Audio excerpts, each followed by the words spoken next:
So সিনট্যাক্সের পর data type নিয়ে কথা বলবো। যে আমরা জানি বিভিন্ন ধরনের ডাটা টাইপ আছে, যেমন কিছু বেসিক ডাটা টাইপ আছে, ঠিক না? কিরকম? ইন্ট, ফ্লোট, ডাবল, ক্যারেক্টার এই ধরনের থাকে। আবার কিছু ডাটা টাইপ থাকে যেমন অবজেক্ট টাইপের বা রেফারেন্স ভেরিয়েবল হিসেবে যেগুলো ইউজ করা হয় এরকম থাকে। তো সেগুলা, হ্যাঁ, সেই রেফারেন্স ভেরিয়েবলগুলো কিভাবে ইনডাইরেকশন ইউজ করে মেমোরিতে, এগুলা নিয়ে একটু কথা থাকবে। তারপরে ভেরিয়েবল, অ্যারেস, তারপরে বিভিন্ন ধরনের অপারেটরস থাকে, ঠিক না? অপারেটরসগুলো কোনগুলা? ইউনারি বা বাইনারি বা টার্নারি অপারেটরস থাকে, যোগ, বিয়োগ, গুণ, ভাগ, এসব ইন জেনারেল এগুলা। এরপর হচ্ছে যেটা কন্ট্রোল ফ্লো, এগুলা সব প্রোগ্রামিং ল্যাঙ্গুয়েজে বেসিক্যালি কমন। কন্ট্রোল ফ্লো আমরা কিছু কন্ডিশনাল চেক করি, কিছু লুপিং করি, এই ধরনের মানে প্রোগ্রামের কন্ট্রোলটা, মানে ফ্লো যেটা দিয়ে আমরা কন্ট্রোল করি, এগুলা নিয়ে কিছু কথা হবে। নেক্সট স্টেপেই আমরা যখন চলে যাব তখন আমাদের বেসিক আলাপ আলোচনা হবে হচ্ছে অবজেক্ট ওরিয়েন্টেড কনসেপ্ট নিয়ে। তো অবজেক্ট ওরিয়েন্টেড কনসেপ্ট নিয়ে আমরা কম বেশি পরিচিত, কিন্তু হয়তো আমাদের নিজেদের কাজে ওইভাবে আমরা ইমপ্লিমেন্ট করতে পারি না সবসময়। এবং কেন পারি না? কারণ হচ্ছে যে আমাদের কনসেপ্টগুলো ওইভাবে দেখা যাচ্ছে যে আমাদের প্রজেক্টগুলো ওই ধরনের না, অথবা আমরা ওইভাবে অ্যানালিসিস করে প্রজেক্টগুলো করি না, ঠিক আছে? তো এই জিনিসটা, এই কনসেপ্টগুলো খুব ইম্পর্টেন্ট। তো এখানে আমরা ক্লাস কনসেপ্ট নিয়ে কথা বলবো, ইনহেরিটেন্স, পলিমরফিজম, ইন্টারফেসেস বা বেসিক এক্সেপশন হ্যান্ডলিং এবং মাল্টি থ্রেডিং, এইসব নিয়ে কিছু কথা আসবে। তবে মাল্টি থ্রেডিং বা থ্রেডের পার্টটা আমরা নিয়ে যাব পরবর্তীতে। আমাদের অ্যান্ড্রয়েডের কাজ যখন আমরা করব সেখানে আমাদের পার্টিকুলার একটা ক্লাস থাকবে শুধুমাত্র থ্রেডের উপরে, এবং ওইখানে বেসিক্যালি আমরা ধরা যাক কী জন্য বলি, সেটা হচ্ছে যে যখন আমরা অ্যাপ্লিকেশনে কাজ করি তখন আমরা একটা মেইন থ্রেডে থাকি বা ইউআই থ্রেডে থাকি। তখন হয়তো আমার ব্যাকগ্রাউন্ডে কিছু কাজ করানো দরকার, ঠিক আছে? তখন আমরা একটা থ্রেড ক্রিয়েট করে সেই কাজগুলো করি, বা আমরা অ্যাসিনক্রোনাসলি কিছু কাজ করি। আমরা যেমন ইয়েতে যেমন করি, ওয়েবে যারা ওয়েব ডেভেলপমেন্ট করেন, আপনারা অ্যাসিনক্রোনাসলি অনেক ডাটা রিকোয়েস্ট করে নিয়ে আসেন, ঠিক না, সার্ভার থেকে, ঠিক আছে? অর্থাৎ ইউজার কিন্তু বুঝতেছে না, সে ব্যাকগ্রাউন্ডে কিন্তু ডাটাগুলো আসতেছে, এবং ওইটা দেখা যাচ্ছে যে আপনার যে ইউজার ইন্টারফেস তার উপর কিন্তু ডিপেন্ডেন্ট না, সে ডাটা আলাদাভাবে নিয়ে আসতেছে, এবং যখন ডাটা ব্যাকগ্রাউন্ডে আনা শেষ তখন আপনি ওই ডাটাগুলো নিয়ে ইউজারকে প্রেজেন্ট করতেছেন। এরকম একটা স্ট্র্যাটেজি আমরা ফলো করি, এবং ওইটাকে আমরা বলতেছি কি অ্যাসিনক্রোনাসভাবে ডাটা নিয়ে আসা বা ডাটা ফেচ করা, এই ধরনের একটা ব্যাপার। তো এই যে অ্যাসিনক্রোনাস যে কাজগুলো আমাদের করতে হবে, ব্যাকগ্রাউন্ডে যেসব কাজ করতে হবে, ওগুলোর জন্য দেখা যাবে আমরা থ্রেড ক্রিয়েট করতেছি, অথবা অ্যান্ড্রয়েডের একটা স্পেসিফিক কনস্ট্রাক্ট আছে, সেটা হচ্ছে অ্যাসিং টাস্ক, সেটা আমরা ইউজ করব। তো ওই সময় আমরা মাল্টি থ্রেডিং নিয়ে খুব আলাদাভাবে কথাবার্তা বলবো। নেক্সট যেটা আছে horizontal libraries. Horizontal library basically বলা হয় যে স্ট্রিং হ্যান্ডলিং, ইভেন্ট হ্যান্ডলিং বা অবজেক্ট কালেকশনস, এই টাইপের জিনিসপত্র।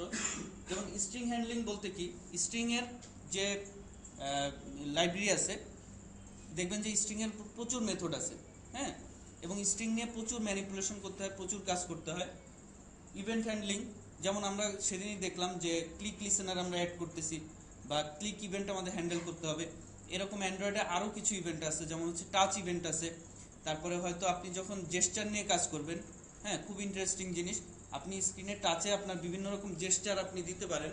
লাইক আপনি হয়তো একটা স্ক্রিনকে, দেখা যাচ্ছে যে দুইটা স্ক্রিন আছে পাশাপাশি, একটা স্ক্রিন আছে, আপনি যখন রাইট থেকে লেফটে টাচ করে একটা জেস্চার দিচ্ছেন, তখন হয়তো আরেকটা স্ক্রিন আমরা অ্যানিমেট করে নিয়ে আসতেছি।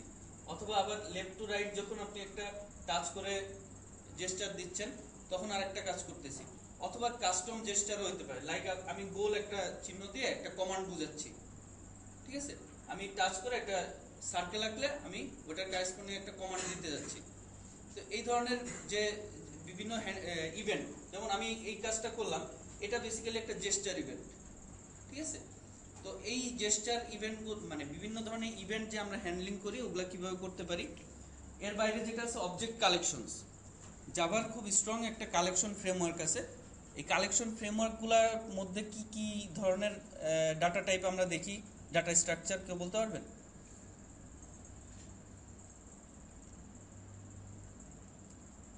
যেমন অ্যারে লিস্ট, লিস্ট থাকতে পারে, অ্যারে লিস্ট থাকতে পারে, ঠিক না? তারপরে কি হতে পারে, আরও এই ধরনের হ্যাশ ম্যাপ আছে, ভেক্টর আছে, রাইট। তো এরকম যে কালেকশন যে কনস্ট্রাক্টগুলো আছে এগুলাও দেখা যাবে যে এগুলা নিয়ে আমরা আসলে ভার্টিক্যাল লাইব্রেরিজ নিয়ে আমাদের খুব একটা কাজ করার দরকার নেই। এগুলা নিয়ে খুব বেশি আমরা যখন অ্যাপ্লিকেশন নিয়ে কাজ করব তখন দেখবো যে যখন যেটা দরকার পড়তেছে তখন সেগুলা নিয়ে আমরা একটু ডিটেল আলাপ করার চেষ্টা করব। হ্যাঁ, তারপর ভার্টিক্যাল লাইব্রেরিজ বলা হচ্ছে যেটা, সেটা আমাদের স্কোপের মধ্যে পড়বে কিছুটা। ভার্টিক্যাল লাইব্রেরির মধ্যে গ্রাফিক্যাল ইন্টারফেস যেটা, এটা আমরা অ্যান্ড্রয়েড স্পেসিফিক যেসব ইন্টারফেস ডিজাইন বা এই স্পেসিফিক যেভাবে কাজ করা যায় এগুলো নিয়ে কথা বলবো। অ্যাপলেটস আমাদের স্কোপে নাই। হ্যাঁ, আমরা অ্যাপলেটস নিয়ে কাজ করব না। ইনপুট আউটপুটের জন্য আমরা যেহেতু একটা ইউজার ইন্টারফেসের থ্রুতে ইনপুট আউটপুট করতেছি এবং বিভিন্ন ধরনের ইনপুট মিডিয়াম কিন্তু আছে, ঠিক না? ইনপুটের কি কি ধরনের মিডিয়াম থাকতে পারে? ইউজারের ইনপুট কিবোর্ড হইতে পারে, তাই না? তারপরে টাচ স্ক্রিন হইতে পারে, মাউসটা এখানে আমাদের আসবে না, আমাদের আসবে টাচ স্ক্রিন। তারপরে আরো কি হইতে পারে? ভয়েস হইতে পারে, ঠিক না? আরো কি হইতে পারে? সেন্সরের ডাটাগুলো ইনপুট হিসেবে থাকতে পারে। তারপরে ফাইল হইতে পারে, ঠিক না? এই ধরনের প্রচুর জিনিসপত্র আছে, এগুলো নিয়ে কিছু কিছু পরবর্তীতে। আর নেটওয়ার্কিং বলতে হচ্ছে যে আমরা এইচটিটিপি যেসব আছে, মেথড আছে, এইচটিটিপি মেথডের নাম বলতে পারবেন দু একটা? হ্যাঁ, রিকোয়েস্টগুলো যেরকম কি কি ধরনের রিকোয়েস্ট হইতে পারে? গেট, পোস্ট, ডিলিট, এই ধরনের কিছু রিকোয়েস্ট আছে, তাই না? এগুলা নিয়ে আমরা দেখব কিছু কিছু জিনিস। তো বেসিক্যালি আমাদের ইনিশিয়াল স্কোপ যেটা আজকে এবং আগামী একদিন আমরা চেষ্টা করব যে 1, 2, 3 এই তিনটা জিনিস কভার করার, ঠিক আছে? এবং পরবর্তীতে বাকি যা যা দরকার হবে আমরা কাজ করতে করতে আস্তে আস্তে শিখব, ঠিক আছে? তো আজকের ক্লাসটাও আমাদের একটু লেকচার বেসড হবে, মাঝে মাঝে মাঝে কিছু এক্সারসাইজ থাকবে, আপনারা কাজ করবেন এবং সেখানে কি কি ধরনের প্রবলেম হচ্ছে ওগুলো আমরা আইডেন্টিফাই করার চেষ্টা করব, ঠিক আছে? এবং ওগুলো অ্যাড্রেস করার চেষ্টা করব। কিন্তু এর পরবর্তীতে যখন আমরা অ্যান্ড্রয়েড নিয়ে বিভিন্ন প্রজেক্ট নিয়ে কাজ করব তখন বেসিক্যালি আমরা মানে কোডিংই বেশি করব আর কি। হ্যাঁ, লেকচার একটু কম থাকবে, কোডিংই বেশি করব। তো আমরা আগাই।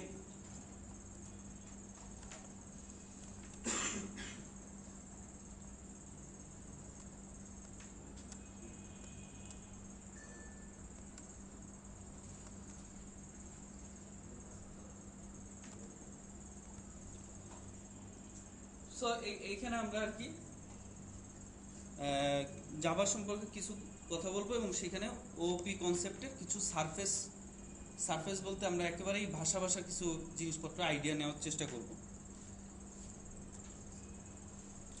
তো ইন জেনারেল একেবারে প্রথম থেকে আমরা শুরু করতেছি। আমরা বলতেছি যে জাভা হচ্ছে একটা হাই লেভেল প্রোগ্রামিং ল্যাঙ্গুয়েজ, ঠিক আছে? আমরা বলতে পারবো কেউ হাই লেভেল বা লো লেভেল প্রোগ্রামিং ল্যাঙ্গুয়েজ বলতে আসলে কি বোঝায়?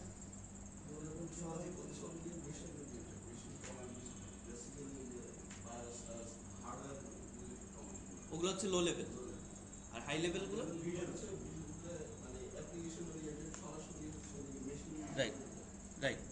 হাই লেভেল ল্যাঙ্গুয়েজগুলোর একটা বিশেষ বৈশিষ্ট্য কি, যে এটা আমাদের আসলে অনেক বেশি বোঝার মতো, এবং এখানে দেখা যায় যে আমাদের আস্তে আস্তে প্রোগ্রামিং ল্যাঙ্গুয়েজগুলো এরকম হয়ে যাবে, বেশিরভাগই আমাদের ভার্বাল যে কথাবার্তা আমরা যেভাবে বলি ঠিক ওইভাবে আমরা কাজ করব, ঠিক আছে? মানে একেবারেই হিউম্যান ল্যাঙ্গুয়েজের কাছাকাছি জিনিসগুলা। আমরা যখন একটা মেথড কল করতেছি, মানে আমরা একটা মেসেজ কোনো অবজেক্টকে পাঠাইতে চাচ্ছি যে তুমি এই কাজটা করো, ঠিক আছে?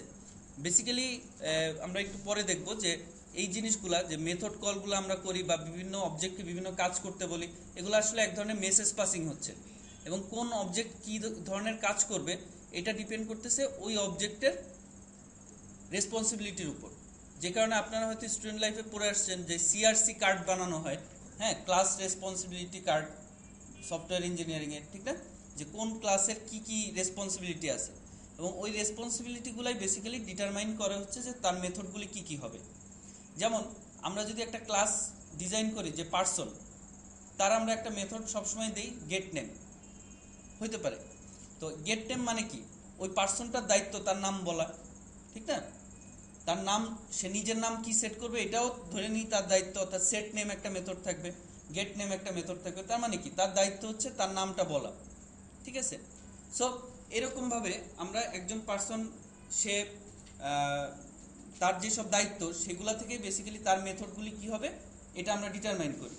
এবং আমরা একটা পার্সনের ইনস্ট্যান্স ক্রিয়েট করি, ঠিক না? আমরা একটা অবজেক্ট ক্রিয়েট করি যে person equal to new person. ওই অবজেক্টের তখন আমরা কি করি, পার্সন ডট গেট নেম বা সেট নেম এই ধরনের কিছু মেথড কল করি। তার মানে ওই পার্সন অবজেক্টটাকে আমরা একটা মেসেজ পাঠাই যে তুমি তোমার গেট নেম মেথডটা এক্সিকিউট করো। যখন আমরা বলি পার্সন ডট গেট নেম, তার মানে হচ্ছে পার্সন অবজেক্টকে আমরা একটা মেসেজ দিচ্ছি যে তুমি এই কাজটা করো। তখন কি হয়, এই মেসেজ যখন সে পায় অবজেক্টটা, তখন সে তার ওই কারেসপন্ডিং মেথডটা এক্সিকিউট করে। তো ব্যাপারটা হচ্ছে এরকম। তো আমরা যেটাতে ছিলাম, তো এখানে কিছু ক্যারেক্টারিস্টিক্সের কথা বলা হয়েছে। লাইক প্রথমে বলা হচ্ছে যে simple okay simple object oriented বলতে আমরা যেটা বুঝি সেটা হচ্ছে যে, আমি একটু অন্যভাবে এক্সপ্লেন করি জিনিসটা। সেটা হচ্ছে, ধরেন আমরা যখন সিতে কি আমরা প্রোগ্রামিং করছি, সবাই প্রসিডিউরাল প্রোগ্রামিং আমরা করছি। ওইখানে আমাদের দেখা যেত কি, একটা যখন প্রবলেম দেওয়া হইতো, সেই প্রবলেমটাকে আমরা কনভার্ট করতাম প্রসিডিউরাল প্রোগ্রামিংয়ে। কিভাবে প্রবলেমটাকে আমরা কিন্তু কনভার্ট করে নিতাম, ঠিক আছে? রিয়েল লাইফ একটা প্রবলেম যদি আপনাকে দেওয়া হতো, সেটা কনভার্ট করে আমরা কোডিং করতাম আমাদের মতো করে, তারপর আউটপুটটা সেভাবে শো করতাম। কিন্তু এইখানে যেটা করা হয়, রিয়েল লাইফের সাথে ম্যাপ করে আমরা একটা ডিজাইন করি, ঠিক আছে? যেমন আমরা একটা এক্সাম্পল যদি চিন্তা করি, যে সাপোজ এইরকম একটা সিনারিও, যেখানে পার্সন এ একজন লোক আছে, সে ঢাকায় থাকে। পার্সন বি একজন লোক আছে, সে চিটাগাংয়ে থাকে। পার্সন এ চিন্তা করলো যে আমি একটা গিফট পাঠাবো পার্সন বি কে, হ্যাঁ, একটা বই পাঠাবো আমি।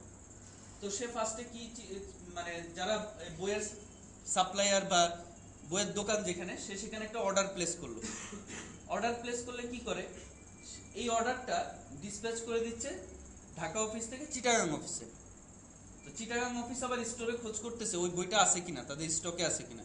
যদি থাকে, সে সেই বইটা নিয়ে বিয়ের কাছে ডেলিভার করতেছে। এইরকম একটা রিয়েল ওয়ার্ল্ড সিনারিও। সেইখানে আমরা যখন অবজেক্ট ওরিয়েন্টেড প্রোগ্রামিং করতেছি, তখন কি করি, এই রিয়েল ওয়ার্ল্ডটাকে আমাদের প্রোগ্রামিংয়ের যে এনভায়রনমেন্ট সেখানে নিয়ে আসি। কিভাবে নিয়ে আসি, আমরা ক্লাস ক্রিয়েট করি, যে সেন্ডার একটা ক্লাস, সেন্ডারের কিছু প্রপার্টিস থাকবে। যেমন সেন্ডারের প্রপার্টিস কি হতে পারে, সেন্ডারের একটা অ্যাড্রেস থাকবে, সেন্ডারের একটা ফোন নাম্বার থাকবে। কারণ এই প্রপার্টিসগুলো না হলে সেন্ডারকে তো আমি জানাইতে পারতেছি না, কিছু নোটিফিকেশন করতে পারতেছি না। সেন্ডারের একটা ইমেল অ্যাড্রেস থাকবে। সেন্ডারের আরও প্রপার্টি কি হতে পারে, সে যে পেমেন্ট করবে তার একটা ব্যাংক অ্যাকাউন্ট থাকবে, তাই না? তো এই প্রপার্টিগুলো দিয়ে আমরা কিন্তু সেন্ডার, রিয়েল লাইফে সেন্ডারের যেসব প্রপার্টি, সেই প্রপার্টিগুলো নিয়েই আমরা কিন্তু আমাদের প্রোগ্রামিং এনভায়রনমেন্টের মধ্যে ওইরকম একটা ক্লাস তৈরি করতেছি, ঠিক না? আবার রিসিভারের ক্ষেত্রে কি, রিসিভারের ক্ষেত্রেও সেই অনুযায়ী যে জিনিসগুলো দরকার, এমন না যে আমরা সব প্রপার্টি নিচ্ছি, শুধু যেগুলো দরকার রিলেভেন্ট সেগুলো আমরা নিচ্ছি। রিসিভারের ক্ষেত্রে আমরা যেটা করতেছি, যে তার একটা অ্যাড্রেস থাকবে, যে অ্যাড্রেসে আসলে পাঠানো হচ্ছে তার কোনো কন্ট্যাক্ট নাম্বার থাকবে, হ্যাঁ, বা এরকম আর কি। আবার এই যে বিভিন্ন তাদের ওই বইয়ের সাপ্লায়ারদের কাছে আমরা যে অর্ডারটা প্লেস করতেছি, সেই অর্ডারটাকেও আমরা একটা ক্লাস হিসেবে ডিজাইন করতেছি। কারণ অর্ডারের কিছু প্রপার্টিস থাকবে, ঠিক না? কিরকম, অর্ডারের ডেট থাকতে পারে, অর্ডারের যে বইটা আছে সেই বইটার টাইটেল, আইএসবিএন নাম্বার এটসেট্রা থাকতে পারে, প্রাইস থাকবে। হ্যাঁ, ওইটা হয়তো আবার আমরা আরও এনক্যাপসুলেশন করতে পারি। ওইখানে আমরা অর্ডারের মধ্যে ডিটেল না রেখে শুধুমাত্র অর্ডারে বইটার শুধু বুক একটা ক্লাস রাখতে পারি, ঠিক না? কারণ ওই বুকের মধ্যেই আছে বইয়ের টাইটেল কি হবে, অথর কে, সেটার আইএসবিএন নাম্বার কি, প্রাইস কত, সব কিন্তু ওখানেই আবার থাকতেছে।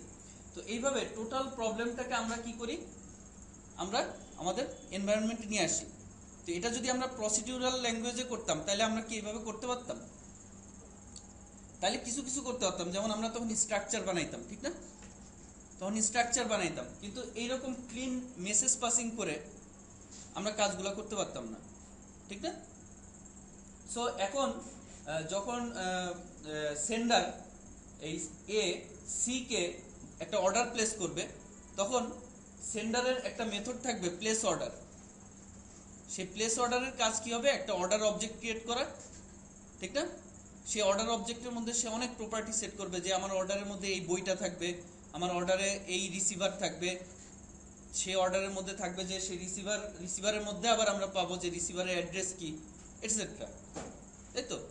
তো এইভাবে দেখা যাচ্ছে যে আমরা আসলে প্রসিডিউরাল প্রোগ্রামিংয়ে যে কাজটা করতাম, আমরা প্রবলেমটাকে কনভার্ট করে নিতাম আমাদের এনভায়রনমেন্টে আনার জন্য। হোয়ারাস আমরা অবজেক্ট ওরিয়েন্টেড প্রোগ্রামিংয়ে কি করতেছি, রিয়েল ওয়ার্ল্ডটাকেই আমরা এই এনভায়রনমেন্টে নিয়ে আসতেছি। এইটা মানে বুঝতে পারা, এটা আমরা সবাই জানি, স্টিল এইটা বুঝে সবসময় কাজ কিন্তু আমরা করতে পারি না, ঠিক আছে। সো এইভাবে একটু অ্যানালিসিস আমাদের করতে হয়, হ্যাঁ, এবং এটা খুব ইম্পর্টেন্ট। তো এইখানে এই ধরনের ডিজাইনের ক্ষেত্রে প্রচুর লিটারেচার আছে, প্রচুর পড়ালেখার ব্যাপার আছে। আপনারা অবজেক্ট ওরিয়েন্টেড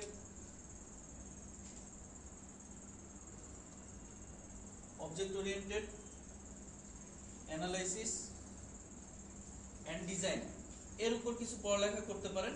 তো যেহেতু এই জিনিসটা একটু মনে হতে পারে যে হ্যাঁ এই জিনিসটা একটু বোরিং বা খুব বেশি ধরে রাখা যায় না, যে বড় বড় বইগুলো পড়া একটু কঠিন হয়ে যায়। সো এটার জন্য আমি বলি সবসময় যে হেড ফার্স্ট সিরিজের একটা বই আছে, ওটা পড়তে পারেন। ওরা বেশ ফানি ওয়েতে এই অ্যানালিসিসগুলো দেখাইছে, হ্যাঁ। হেড ফার্স্ট সিরিজের একটা বই আপনারা অবজেক্ট ওরিয়েন্টেড অ্যানালিসিস এন্ড ডিজাইনের উপর বইটা দেখতে পারেন। প্লাস জাভার জন্য আপনাদের একটা বই ফলো করা মনে হয় বেটার হবে, সেটা হচ্ছে থিংকিং ইন জাভা, ঠিক আছে। এই বইটা আপনারা ফলো করতে পারেন পার্সোনালি। বইটা আপনারা মানে কালেকশনে রাখেন এবং টাইম টু টাইম এটা আপনাকে মানে ইমপ্রুভ করতে হবে, মানে পুরো বইটা কমপ্লিট করা দরকার আর কি, হ্যাঁ। রাইটারটাই মুহূর্তে আমার মনে নেই, কিন্তু থিংকিং ইন জাভা দিয়ে সার্চ দিলে আপনি পেয়ে যাবেন বইটা, বা নীলক্ষেতে দেখলে ওখানেও থিংকিং ইন জাভা বললেই পাবেন, ঠিক আছে। আরো কিছু ভালো বই আছে, অ্যাডভান্সড একটা বই আছে ইফেক্টিভ জাভা, এটা খুব বিখ্যাত একটা বই। তারপরে আর বইয়ের মধ্যে আছে যেমন হচ্ছে যে রেফারেন্স হিসেবে ইউজ করার জন্য কমপ্লিট রেফারেন্স আছে,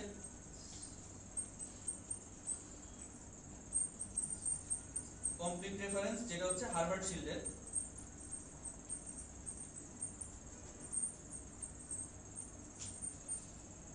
ঠিক আছে,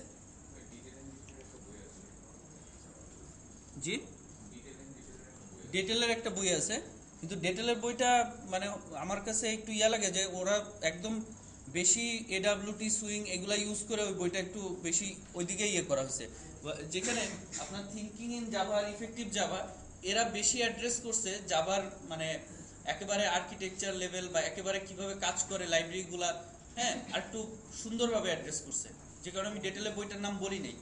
ডিটেলের বইটা বেশিরভাগ সময় ইউনিভার্সিটিতে বেশিরভাগ সময় প্রেফার করে, কারণ হচ্ছে এই গুই লেভেলের জিনিসপত্রের দিকে একটু অ্যাড্রেস করা হয়েছে বেশি।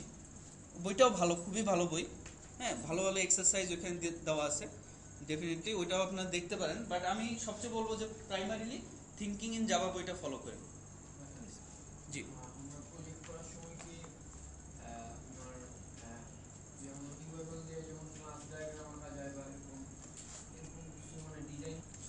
তো আমরা যেটা বলতেছিলাম যে কিছু প্রপার্টিজ কথা বলা হয়েছে, যেমন distributed, multi threaded, dynamic, architecture neutral, portable, high performance, robust, secure. তো এখানে ইম্পর্টেন্ট কথা যেগুলো আমরা বললাম যে আর্কিটেকচার নিউট্রাল বা পোর্টেবল, এই দুইটা কথা বেশ ইম্পর্টেন্ট, ঠিক না। এই দুইটা কথা আমরা সবসময় শুনি যে জাভা হচ্ছে প্ল্যাটফর্ম ইন্ডিপেন্ডেন্ট একটা ল্যাঙ্গুয়েজ, ঠিক আছে। তো কিভাবে প্ল্যাটফর্ম ইন্ডিপেন্ডেন্ট এই জিনিসটা আমরা নিচে দেখি।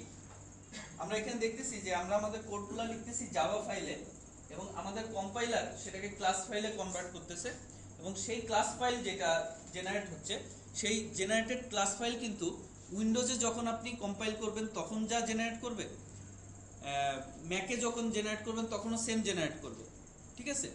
এবং লিনাক্সেও same byte class file generate করবে, সবগুলোতেই সেম। তো কম্পাইলেশনের পরের ক্লাস ফাইলগুলো যে কোনো প্ল্যাটফর্মে সেম।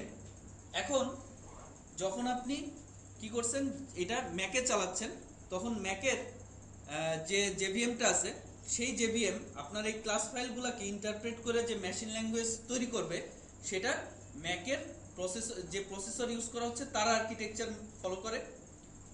এই জেভিএম এর লিনাক্স ভার্সন সেই ক্লাস ফাইলকে একটু অন্যভাবে হয়তো ইন্টারপ্রেট করবে, তার মেশিন কোডগুলো আলাদা হবে, বা উইন্ডোজে যখন চালাবেন, উইন্ডোজের যে জেভিএম ভার্সন, সে আরেকভাবে করবে। সে দেখবে যে প্রসেসরের আর্কিটেকচার কীরকম, সেখানে অ্যাড ইনস্ট্রাকশন কিভাবে নেয়, সেখানে ফ্লোটিং পয়েন্ট কিভাবে হ্যান্ডেল করে। প্রত্যেকটা প্ল্যাটফর্মে এই জিনিসগুলো কিন্তু আলাদা, ঠিক আছে। বা অনেক প্রসেসর হয়তো গুণ করে হচ্ছে রিপিটেড যোগ করার মাধ্যমে, অনেক প্রসেসর হয়তো এটা একটু অন্যভাবে করে। এবার ডিফারেন্স থাকে, প্রসেসর টু প্রসেসর আর্কিটেকচার অনুযায়ী ডিফারেন্স থাকে। তো ওই ডিফারেন্সগুলো হ্যান্ডেল করার কাজ হচ্ছে পার্টিকুলার ওই প্ল্যাটফর্মে যে জেভিএমটা আছে তার।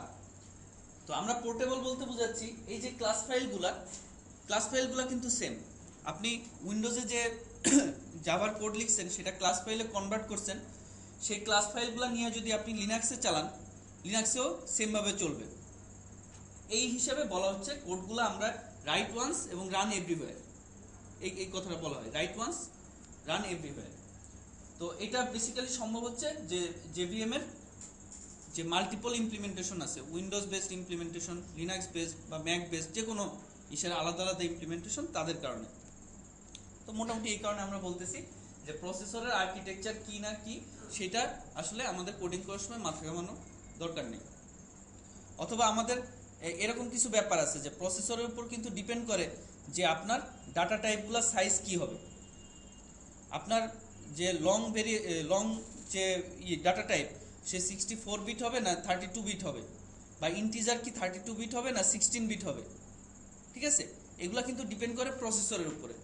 আপনি একটা 64 বিট প্রসেসর যদি ইউজ করেন, সেখানে কিন্তু আপনার 64 বিট প্রসেসরে কিন্তু ইন্টিজার কিন্তু আপনার 32 বিট নিচ্ছে, বা লং হচ্ছে 64 বিট নিচ্ছে, যেটা হচ্ছে 32 বিট প্রসেসর একটু আলাদা, ঠিক আছে। এটা কিন্তু প্রসেসর টু প্রসেসর আপনার ডাটা টাইপগুলোও ভ্যারি করে। সো আমাদের আবার কোডিং করার সময় এই জিনিসটাও মাথায় রাখতে হবে কোনো ক্ষেত্রে, যে কখনোই আমার অ্যাজিউম করে নেওয়া যাবে না যে আমি যে ইন্টিজার ইউজ করতেছি ডাটা টাইপ, সে 32 বিট না 64 বিট, এটা অ্যাজিউম করে কোনো কাজ করা যাবে না। যদি আমাদের সন্দেহ থাকে, সেক্ষেত্রে আমাদের সবচেয়ে বড় যে ডাটা টাইপটা লং, সবচেয়ে বড়, সেটা নিতে হতে পারে। আবার আমাদের যদি মেমোরির কনস্ট্যান্ট নিয়ে ঝামেলা থাকে, যেমন আমরা J2ME প্ল্যাটফর্মে কাজ করার সময় লুপের ইটারেশন যখন করতাম, তখন দেখা যেত যে ইন্টিজার ফর লুপের ইন্ট আই না দিয়ে আমরা ওইখানে শর্ট আই ইউজ করতাম অনেক ক্ষেত্রে, কারণ সেখানে মেমোরির লিমিটেশন আছে। সো ডাটা টাইপ দেখা যেত যে যত ছোট ইউজ করতে পারি তত ভালো, ঠিক আছে। এরকম কিছু কিছু কাজ সেখানে করা হইতো। তো এখানে এই জিনিসটাই এক্সপ্লেন করা হয়েছে যে আমরা একটা প্রোগ্রাম লিখছি হ্যালো ওয়ার্ল্ড, সেই হ্যালো ওয়ার্ল্ড প্রোগ্রামটা কিভাবে Win32, ইউনিক্স বা ম্যাক ওএস সবগুলোতে মাল্টিপল প্ল্যাটফর্মে সেটা রান করতেছে। বা আরও অপারেটিং সিস্টেম আছে, সোলারিস, ঠিক আছে। তো বেসিক্যালি জাভার যে এক্সিকিউশন প্ল্যাটফর্ম, হ্যাঁ, এই এক্সিকিউশন প্ল্যাটফর্মে দুইটা পার্ট আছে। একটা হচ্ছে ভিএম ভার্চুয়াল মেশিন, আরেকটা পার্ট হচ্ছে জাভা আপনাকে যে এপিআই বা লাইব্রেরিগুলো দিতেছে, ঠিক আছে, সেগুলা। তো লাইব্রেরির মধ্যে বেসিক্যালি আমাদের প্রচুর কম্পোনেন্ট বা প্রচুর প্যাকেজ দিয়ে দেওয়া আছে, এবং সেখানে আমরা প্রচুর ক্লাস পাচ্ছি। সেই ক্লাসগুলো ইউজ করে আমরা আমাদের অ্যাপ্লিকেশনে সেগুলোকে ইউজ করে বিভিন্ন কাজ করতে পারতেছি।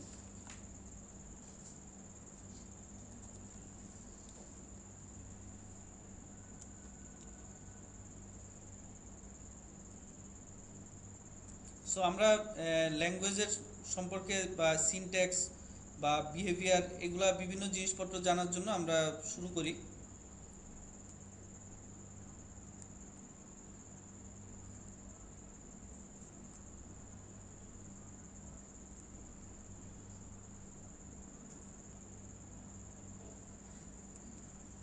আমরা হিস্ট্রি বা এগুলোর মধ্যে আর যাচ্ছি না।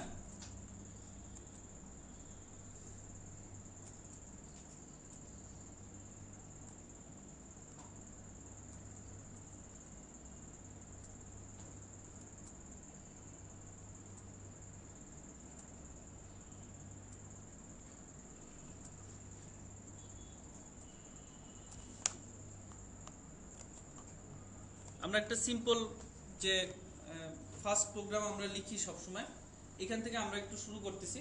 হ্যাঁ, যদিও অনেকের কাছে খুব ব্যাপারটা নাইট মনে হবে, বাট আমরা জাস্ট একটু এক্সপ্লেন করি। যেমন আমরা যখন যে কোনো একটা লিখি, সে ফার্স্ট প্রোগ্রাম লিখি, ম্যাক্সিমাম ক্ষেত্রে একটা কিছু প্রিন্ট করি, ঠিক না? তো সেরকম আমরা এখানে একটা কোড দেখতে পাচ্ছি, সেটা হচ্ছে ক্লাস মাই প্রোগ্রাম। এর ভিতরে একটা মেথড আছে পাবলিক স্ট্যাটিক ভয়েড মেইন, তার মধ্যে কিছু আর্গুমেন্ট আছে স্ট্রিং আর্গেস, এবং আমরা এখানে একটা প্রিন্ট দিচ্ছি system dot out dot প্রিন্টএলএন first Java programme. তো এখানে কিছু কিছু জিনিস আমরা বলি, যেমন হচ্ছে যে সে মেথডটা signature public static void main, এটা সবসময় এরকম থাকে, ঠিক আছে? এটা আমাদেরকে এরকমই দিতে হয়, কারণ কি বা কোন জিনিসটা কি মিন করে এটা কি আমরা বলতে পারবো?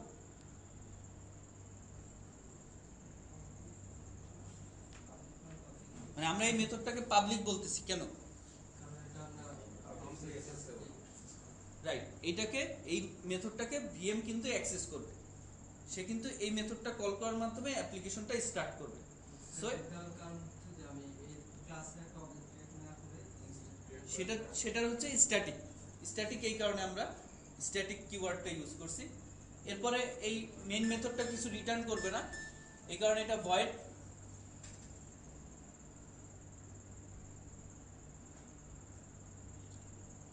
এবং আমরা প্রোগ্রাম রান করার সময় কিছু আর্গুমেন্ট দিয়ে দিতে পারি।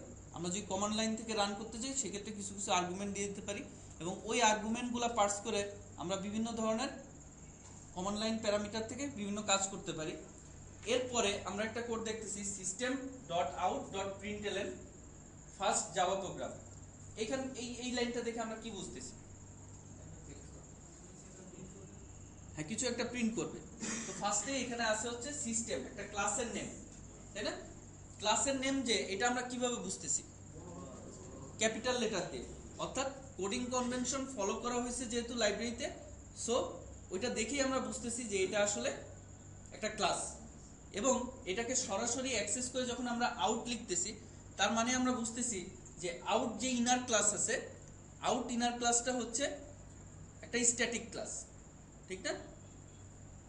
স্ট্যাটিক ক্লাস হওয়ার কারণে আমরা সরাসরি সিস্টেম ডট আউট দিয়ে আমরা এটাকে পাচ্ছি, হ্যাঁ, অ্যাক্সেস করতে পারতেছি। এখন একটা কথা এখানে হইতে পারতো, আউটের ও কেন ক্যাপিটাল না?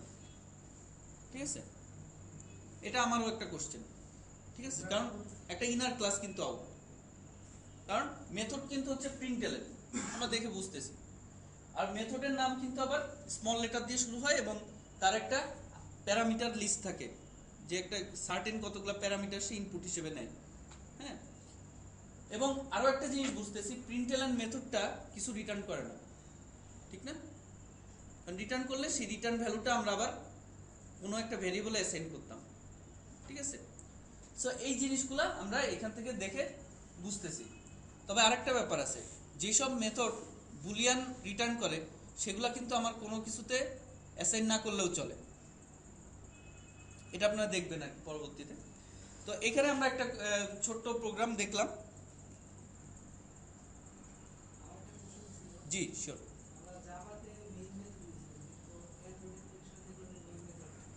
আচ্ছা আচ্ছা, ওখানে কিন্তু মেইন ফাংশন আমরা দেখাচ্ছি না। আমরা, আপনি যে কোশ্চেনটা করছেন যে জাভার ক্ষেত্রে আমাদের মেইন মেথড দিয়ে আমরা বুঝি যে এই মেইন মেথডটা হচ্ছে অ্যাপ্লিকেশনের এন্ট্রি পয়েন্ট। আবার অ্যান্ড্রয়েডের ক্ষেত্রে আমরা কি করতেছি, আমাদের ম্যানিফেস্টের মধ্যে একটা কথা লিখতেছি, এবং আমরা এইখানে জাস্ট ভিডিওতে জিনিসটা যাতে থাকে এই কারণে আমি এখানে এক্সপ্লেন করতেছি। সেটা হচ্ছে আমরা অ্যান্ড্রয়েড ম্যানিফেস্ট এক্সএমএল যেটা, সেটার মধ্যে একটা অ্যাক্টিভিটির যখন মানে অ্যাক্টিভিটিটার ডিটেলস আমরা দিচ্ছি, হ্যাঁ, ইয়ার মধ্যে ডেসক্রিপ্টরের মধ্যে, তখন আমরা দুইটা ট্যাগ ইউজ করতেছি, একটা হচ্ছে মেইন, একটা হচ্ছে লঞ্চার, ঠিক না?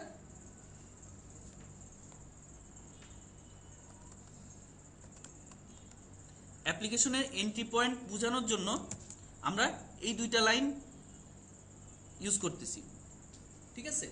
তো এইখানে জিনিসটা একটু অন্যভাবে কাজ করে। আচ্ছা, এটা নিয়ে আমরা পরবর্তীতে আরো ডিটেল কথা বলবো, বাট স্টিল একটু বলে রাখি যে অ্যাপ্লিকেশনের মধ্যে, অ্যাপ্লিকেশন ট্যাগের মধ্যে আমরা সব অ্যাক্টিভিটিস বা যেসব অ্যাপ্লিকেশনের কম্পোনেন্ট আছে, আরো কতগুলি কম্পোনেন্ট আছে, আমি জাস্ট নামগুলো একটু বলে রাখি। আপনারা মনে অলরেডি জানেন অনেকে, অ্যাক্টিভিটি, তারপরে ব্রডকাস্ট রিসিভার, তারপরে হচ্ছে কন্টেন্ট প্রোভাইডার এবং লাস্ট অফ অল হচ্ছে সার্ভিস। ঠিক আছে, এই প্রত্যেকটা কম্পোনেন্ট এক এক ধরনের কাজ করে।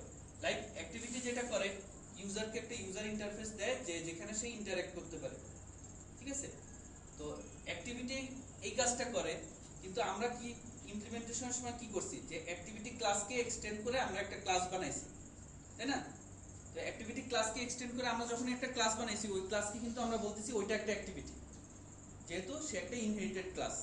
সিমিলার ভাবে আমার যেমন ব্যাকগ্রাউন্ডে কিছু একটা কাজ করতে হবে, হ্যাঁ, যেটা ইউআই তে দেখা যাবে না, হয়তো আপনার ব্যাকগ্রাউন্ডে কিছু বেশ প্রসেসিং করতে হবে, কিছু একটা প্রসেসিং করতে হবে, বা আপনার কোনো সার্ভারের সাথে কানেক্ট করে কোনো ডাটা আনতে হবে, এগুলোতে তো টাইম লাগে, হ্যাঁ, কিছু ডাউনলোড করতে হবে। তো ওই কাজগুলো আপনি ব্যাকগ্রাউন্ডে করবেন, ওগুলাতে ইউআই এর সাথে কোনো সম্পর্ক নাই। সেই কাজগুলো আমরা সার্ভিসের থ্রুতে করি, এবং সার্ভিস সম্পর্কে আমাদের আইডিয়া আছে, আমাদের উইন্ডোজে বিভিন্ন রকম সার্ভিস চলতে থাকে কিন্তু ব্যাকগ্রাউন্ডে, ঠিক না? তো এই সার্ভিসের ক্ষেত্রে আমরা কি করব, সার্ভিসকে এক্সটেন্ড করে হয়তো একটা ক্লাস তৈরি করব। অ্যাক্টিভিটি যখন ক্রিয়েট হচ্ছে তখন আমরা কিছু কোড, আমরা সেখানে কিছু কোড বা কিছু কাজ বলে দিতে পারি যে এই কাজগুলো করতে হবে। যেমন সার্ভিসেও আমরা হয়তো সার্ভিসের অন ক্রিয়েট বা এরকম ক্রিয়েশনের সময় বলে দিতে পারবো যে তুমি এই কাজগুলো করতে থাকো ব্যাকগ্রাউন্ডে বসে চুপচাপ। ঠিক আছে, এটা তোমার তোমার ইউজারদের কাছে ভিজিবল থাকবে না। ঠিক আছে, এরকম ভাবে প্রত্যেকটা কম্পোনেন্ট, এরকম 4টা কম্পোনেন্ট বেসিক্যালি ইউজ করা হয়, এক একটা উদ্দেশ্য এক একটা। তো এই কম্পোনেন্টগুলো যখন আমরা অ্যাপ্লিকেশনে ইউজ করব, তার প্রত্যেকটা এই ম্যানিফেস্টের মধ্যে আমাদেরকে দিয়ে দিতে হয়, এবং তার মধ্যে আমরা যেই অ্যাক্টিভিটিটা বাই ডিফল্ট দেখাবে, হ্যাঁ, অ্যাপ্লিকেশন লঞ্চ হওয়ার সাথে সাথে প্রথমেই যেই অ্যাক্টিভিটি দিয়ে কাজ শুরু হবে, সেই অ্যাক্টিভিটিটার মধ্যে আমরা একটা ইনটেন্ট ফিল্টার অ্যাড করি। যেই ইনটেন্ট ফিল্টার বা ইনটেন্ট সম্পর্কে আমরা ডিটেলস পরবর্তী একটা ক্লাসে জানবো, কিন্তু এখানে শুধু আমরা এখানে জেনে রাখি যে আমরা ওই ইনটেন্ট বলতে আমরা ইনটেন্ট শব্দটার অর্থ কি, ইচ্ছা, উদ্দেশ্য বা এরকম। তো এই অ্যাক্টিভিটিটার একটা উদ্দেশ্য হচ্ছে, ওয়ান অফ দ্য উদ্দেশ্য হচ্ছে যে এই অ্যাক্টিভিটিটা মেইন অ্যাক্টিভিটি হিসেবে থাকবে, অর্থাৎ অ্যাপ্লিকেশনের এন্ট্রি পয়েন্ট হবে এইটা, এই অ্যাক্টিভিটিটা। অর্থাৎ অ্যাপ্লিকেশন যখন লঞ্চ হবে তখন ডেলভিক ভিএম যখন এক্সিকিউট করবে, তখন সে প্রথমেই ধরে নিবে যে ম্যানিফেস্ট দেখে যে আমাকে প্রথমে এই অ্যাক্টিভিটিটা লঞ্চ করতে হবে। ঠিক আছে, এবং সেই অনুযায়ী সে এই অ্যাক্টিভিটিটাকে লঞ্চ করার চেষ্টা করবে। হ্যাঁ, এটা একটু ডিফারেন্ট জাভার থেকে। ঠিক আছে, বেসিক্যালি এখানে আমরা অন্য একটা এসডিকে বেসড কাজ করতেছি, এখানে আর্কিটেকচারটা একটু ডিফারেন্ট। হ্যাঁ, অ্যাপ্লিকেশন স্টার্ট করার সময় সে এইভাবে একটা অ্যাক্টিভিটি ক্লাস, এই ক্লাসটাকে লোড করবে, এবং অ্যাক্টিভিটিকে কিভাবে লোড করবে বা কিভাবে কাজ হবে, এটা আবার হয় হচ্ছে, আপনাদেরকে আমি একটা আর্কিটেকচার দেখাইছিলাম যেখানে উপরের লেয়ারে থাকে কি কিছু কি অ্যাপ্লিকেশনস। আপনারা যদি ওই স্লাইডটাতে যান তাহলে দেখবেন এখানে দেখবেন একটা অ্যাপ্লিকেশন ফ্রেমওয়ার্ক একটা লেয়ার আছে, সেখানে দেখবেন অ্যাক্টিভিটি ম্যানেজার বলে একটা কম্পোনেন্ট আছে। ঠিক আছে, এই যে কোন অ্যাক্টিভিটি কখন লোড হবে, কখন স্ক্রিনে কোনটা দেখাবে, এই কাজগুলো হ্যান্ডেল করা হচ্ছে অ্যাক্টিভিটি ম্যানেজার। ঠিক আছে, আবার এখানে কিছু লাইব্রেরিজ ছিল, ঠিক না, আর একেবারে নিচে ছিল কার্নেল, এরকম একটা আর্কিটেকচার ছিল। তো এই যে কোন অ্যাক্টিভিটি কখন লঞ্চ হবে, এই জিনিসগুলো অ্যাক্টিভিটি ম্যানেজার হ্যান্ডেল করে। হ্যাঁ, সে যখন একটা অ্যাপ্লিকেশন স্টার্ট হচ্ছে, প্রথমে ম্যানিফেস্ট দেখে সে বুঝলো যে অ্যাক্টিভিটি ম্যানেজার আমাকে এই অ্যাক্টিভিটিটা লঞ্চ করতে হবে, সে তখন ওই ক্লাসটাকে লোড করে, এবং ওই ক্লাসটা যখন সে অন ক্রিয়েটে লোড করতেছে, লোড করার সময় অন ক্রিয়েট মেথডটা কল হচ্ছে। অন ক্রিয়েট মেথড কল হওয়া মাত্রই আমরা কি করছি, অন ক্রিয়েট মেথডের মধ্যে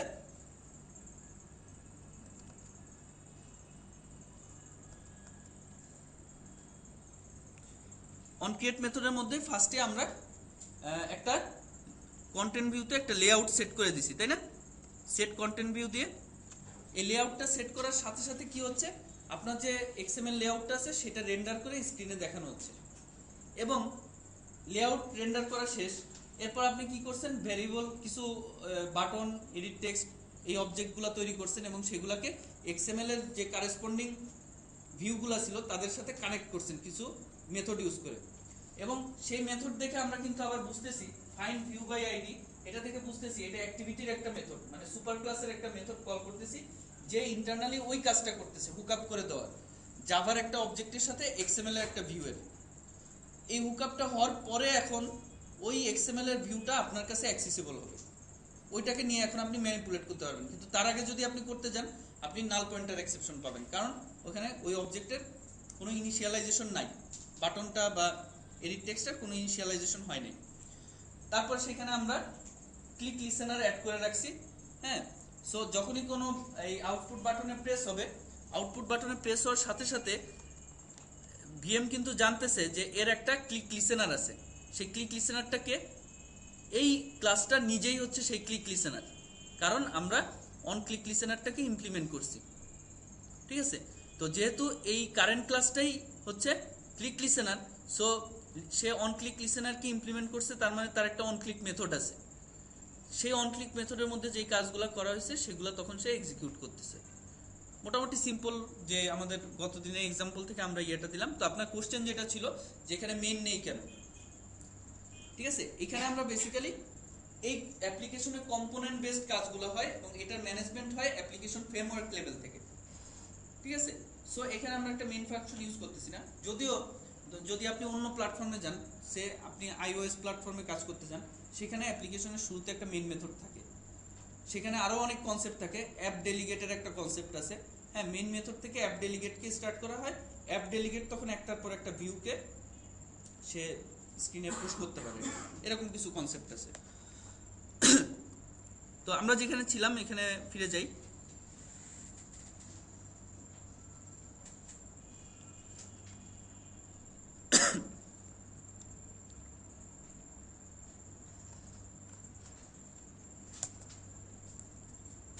তো এখানে আসলে বেসিক্যালি যে কথাগুলো আমরা বললাম ফার্স্টে ওই 3 লাইনের প্রোগ্রামটা সম্পর্কে, সেই কথাগুলোই বলা হয়েছে। তো এরপরে আমরা আরেকটা সিম্পল কথা বলে যাই, যে এর আগে বলতেছিলাম যে আমরা বিভিন্ন ক্লাস ডিজাইন করি, সেই ক্লাসের কিছু প্রপার্টিজ থাকে, প্রপার্টিজও থাকে, সাথে সাথে কি থাকে, কিছু অ্যাকশন থাকে, তাই না? অর্থাৎ ডাটা থাকে এবং মেথড অর্থাৎ বিহেভিয়ার, তাই না? যে পার্সনের নেম একটা ভ্যারিয়েবল থাকবে এবং তার গেট নেম সেট নেম থাকবে। তো গেট নেম আর সেট নেম বেসিক্যালি পার্সনের বিহেভিয়ার। ঠিক আছে, তো এই বিহেভিয়ারগুলো ডিফাইন করা হয় মেথড দিয়ে, এবং তার যেসব প্রপার্টিজ আছে, অ্যাট্রিবিউটস আছে বা ডাটা আছে, সেগুলো আমরা বিভিন্ন ভেরিয়েবল দিয়ে সেখানে ডিফাইন করি।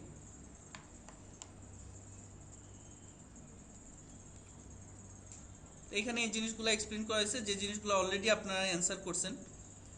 সো আর মাঝখানে কিছু সিম্পল, আপনাদের স্লাইডটা যখন ফলো করবেন দেখবেন মাঝখানে কিছু সিম্পল এক্সারসাইজ আছে। হ্যাঁ, এই এক্সারসাইজগুলো একটু জাস্ট দেখে যাবেন, ওরা আসলে কি এক্সপেক্ট করতেছে, যে আপনি আগের সেকশনটা থেকে মানে কতটুকু বোঝা উচিত সেই এক্সপেকটেশনটা কি, সেই অনুযায়ী এরা এখানে কিছু এক্সারসাইজ রাখতেছে। এখন আমরা একটা সিম্পল কাজ করি, যেমন এখানে একটা তারা অ্যাপ্লিকেশন আছে, একটা প্রজেক্ট, তারা ছোট্ট একটা অ্যাপ্লিকেশন লিখছে, class my program two public void static main string args system out println first Java program. এটা এই প্রোগ্রামে কিছু এরর আছে, আমরা কি বলতে পারবো এররগুলো কি?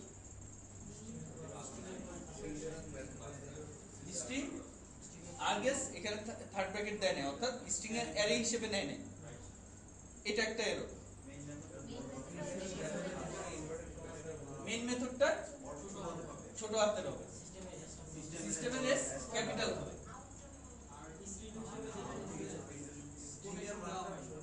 স্ট্রিং এর কোটেশন শেষ করে না।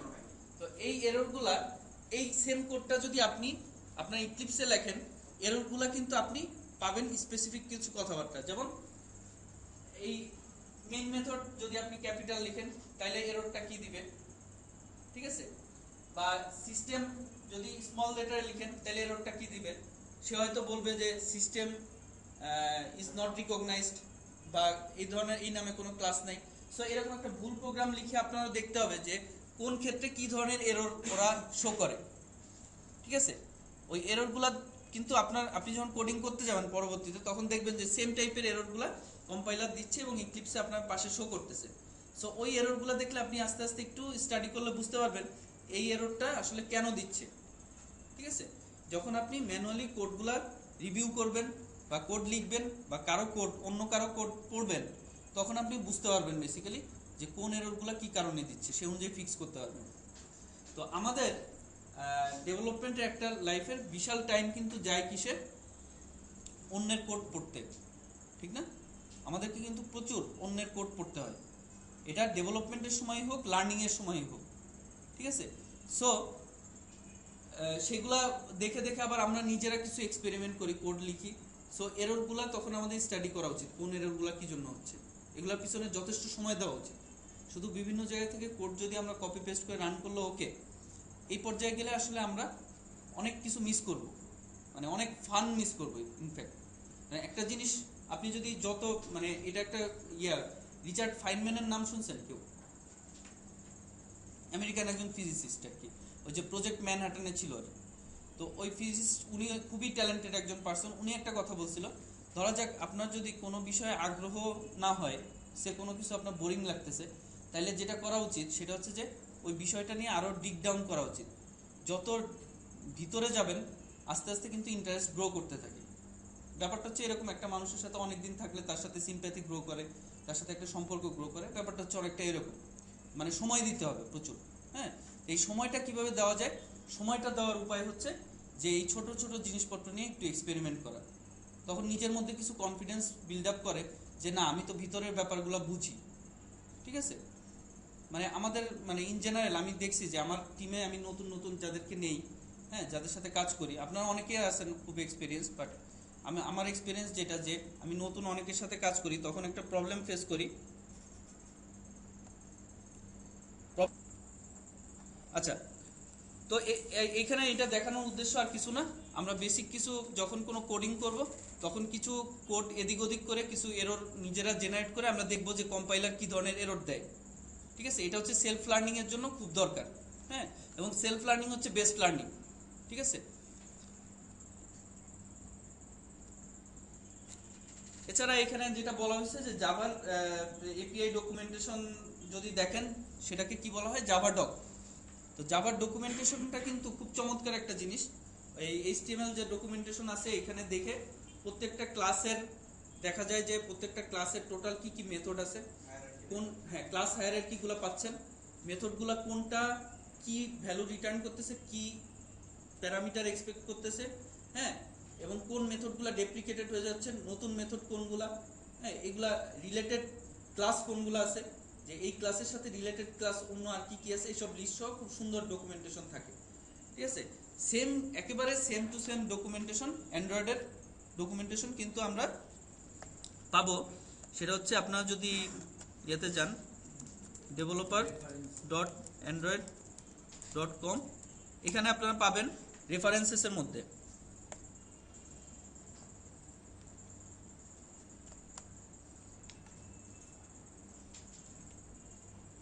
এখানে রেফারেন্সেসের মধ্যে জাভা ডকের স্টাইলেই এইদিকে দেখেন যে সব ক্লাসের একটা লিস্ট তারা দিয়ে দিচ্ছে, এবং এখানে সার্চ করে আপনার ডকুমেন্টেশনের মধ্যে আপনার পার্টিকুলার কোনো ক্লাস সম্পর্কে জানতে চাইলে সেগুলো পাবেন। যেমন প্রত্যেকটা মেথড এখানে এক্সপ্লেন করা আছে। হ্যাঁ, তো পার্টিকুলার আমরা যখন কোনো মেথড ইউজ করব পরবর্তীতে, আমরা হয়তো ক্লাসে আমি হয়তো দেখাই দিয়ে যাব যে হ্যাঁ এই মেথডগুলো ইউজ করে আমরা এই কাজ করতেছি, বাট আপনারা একটু সময় নিয়ে ওই ডকুমেন্টেশনগুলো একটু, যে হ্যাঁ মেথডের ডকুমেন্টেশনটা একটু দেখি, আসলে ও প্যারামিটার হিসেবে কি এক্সপেক্ট করতেছে, কি দেওয়া উচিত বা কি রিটার্ন করতেছে, হ্যাঁ, কোন কোন ক্ষেত্রে এটা কাজ করবে, কোন কোন ক্ষেত্রে এটা কাজ করবে না, এগুলো একটু টাইম দিতে হবে আর কি। এছাড়া এখানে যেহেতু প্রসঙ্গটা চলে আসছে আমরা বলি, এখানে প্রচুর রিসোর্স আছে আপনাদের ডেভেলপমেন্টের resource, sample code, articles, tutorials, প্রচুর জিনিসপত্র আছে। হ্যাঁ, মানে মোটামুটি সেলফ লার্নিং এর জন্য যা যা লাগে এভরিথিং ইজ দেয়ার, ঠিক আছে? তো এটা একটা আছে। আর এখানে কিছু গুগল আইওর কিছু ভিডিও আছে। তো এই ভিডিওগুলোর একটা কালেকশন আমি আপনাদের জন্য হয়তো অ্যাভেলেবল করে দিতে পারবো, সেটা হচ্ছে প্রায় 16 জিবির মতো আছে। আপনারা যদি ইন্টারেস্টেড হন আপনারা কালেক্ট করে নিতে পারেন। হ্যাঁ, এখানে একটা পিসিতে আমি দিয়ে রাখছিলাম, বাট সেটা মনে হয় এখন পিসিটা আবার নতুন করে সেট আপ দেওয়া হয়েছে। সো ওটা আমি কেউ ইন্টারেস্টেড হলে আমি ওটা ডিস্ট্রিবিউট করতে পারবো। গুগল আইও 2008, 9, 10, 11 এই 3-4 বছরের যতগুলো অ্যান্ড্রয়েডের উপর ভিডিও আছে ওখানে সেগুলো আছে। এছাড়া এখানে একটা খুব ভালো ব্লগ আছে, যে ব্লগে আপনার ছোটখাটো অনেক টিউটোরিয়াল এবং অনেক পারফরমেন্স ইস্যু অ্যাড্রেস করা হয়। ঠিক আছে,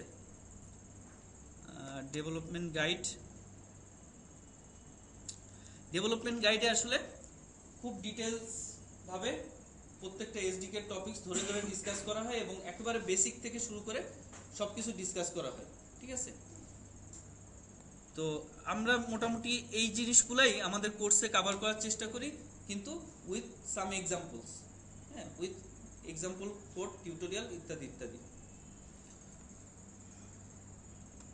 আমরা আবার ফিরে আসি।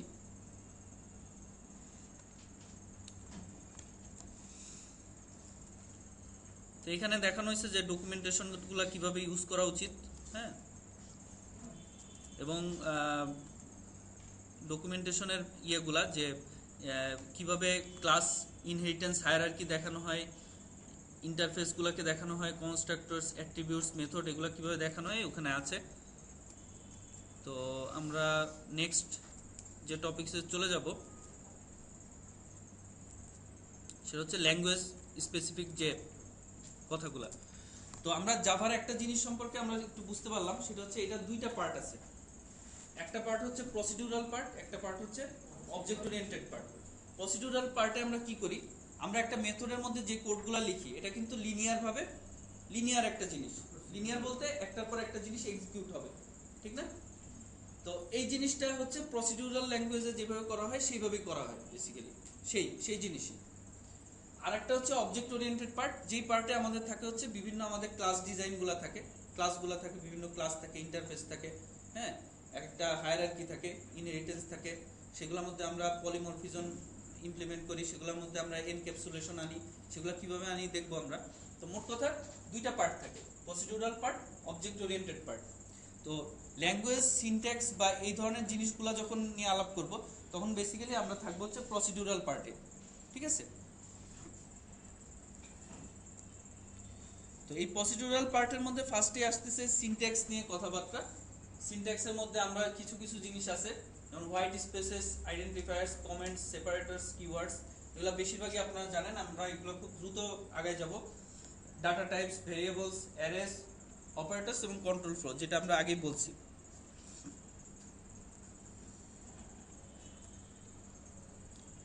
তো সিনট্যাক্সের মধ্যে ফার্স্টে আসতেছে কি, white spaces, identifiers, comments, literals, separators, keywords এবং অপারেটরস।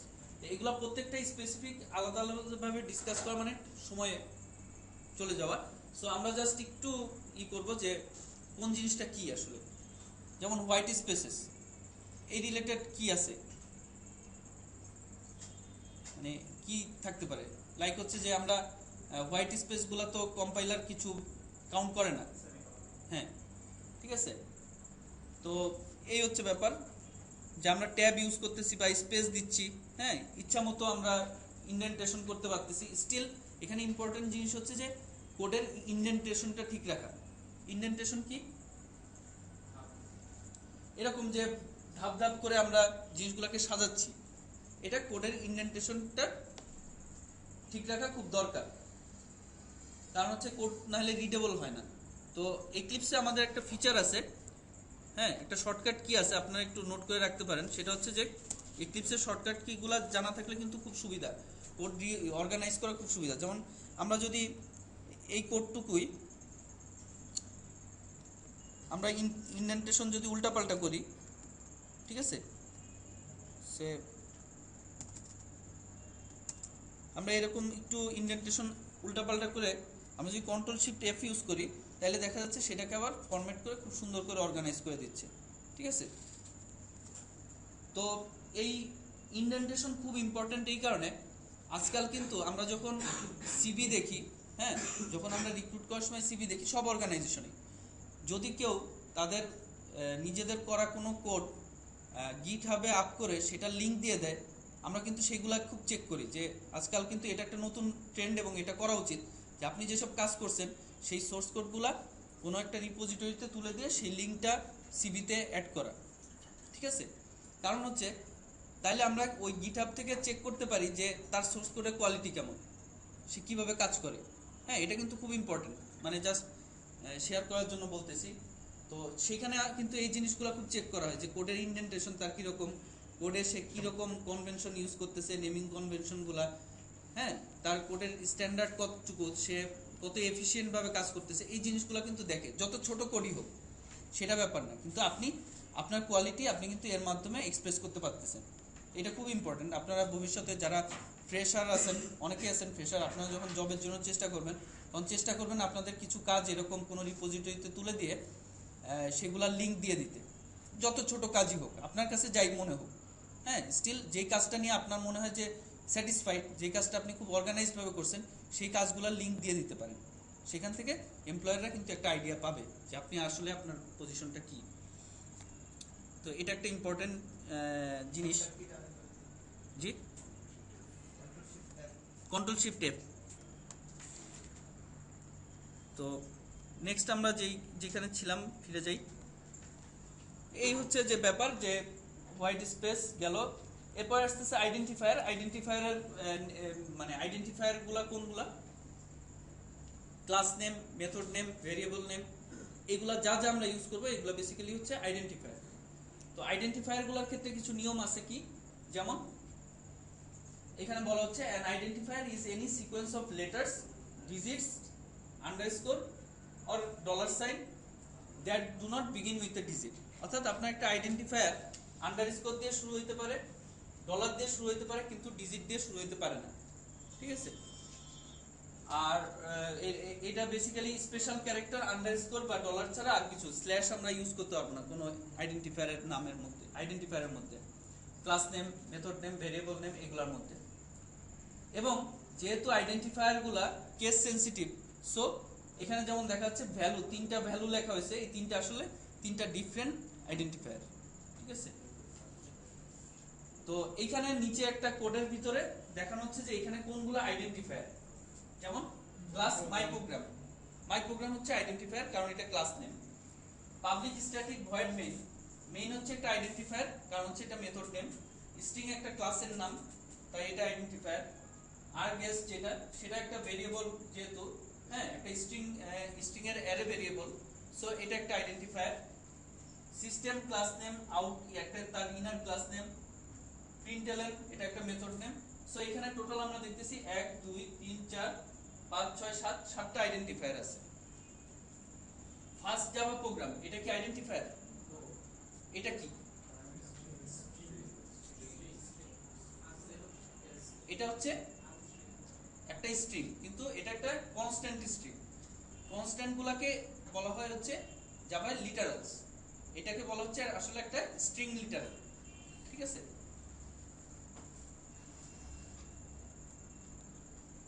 এরপর আসতেছে কমেন্টস। আমরা জানি ডাবল স্ল্যাশ দিয়ে আমরা সিঙ্গেল লাইন কমেন্ট দিই, আর স্ল্যাশ স্টার দিয়ে আমরা মাল্টি লাইন কমেন্ট, আবার স্টার স্ল্যাশ দিয়ে সেটা এন্ড করি।